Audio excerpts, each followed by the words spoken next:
مهوان عزیز خشک و براین هیجا آمده بوین برز از بناو خواه و بناو مالباتا خواه شهید گوتنا راستی شهید نصرالدین برهک از بخیر هاتنا هموات کمیرو گو ایرو 11 سال لسر بارکرنا با کروان و لهنگ کرد شهید نصرالدین برهکه ایرو گوخین مجا و دستکن وینی قریش نصرالدین برهک دانه برگلیان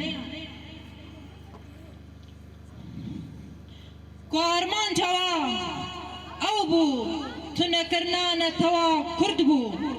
لیبلا باش زانبن گو کرد لسر مافی خانه یه روا و تجاری ناین خوار نصرالدین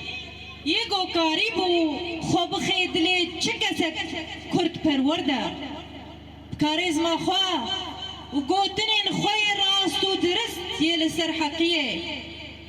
گوی دخواست هیزکه بنگهکه کردی لسر خاک روش آوای کردستان دروس بکه سروکاتیا مسعود برزانی آوا بکه نصرالدین گوش بچوکانیا خوبه کارو خبات دبر ملت خوی کرد دکر و ریا راست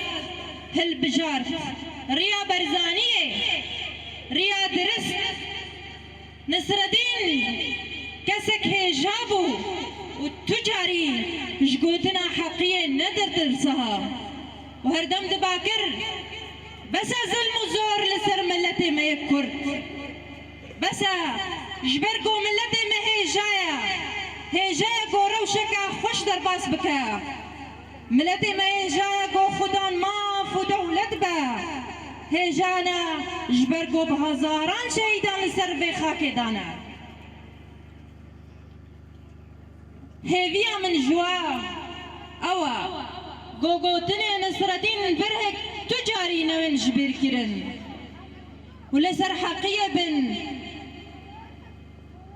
لسر دوزا ملت کردی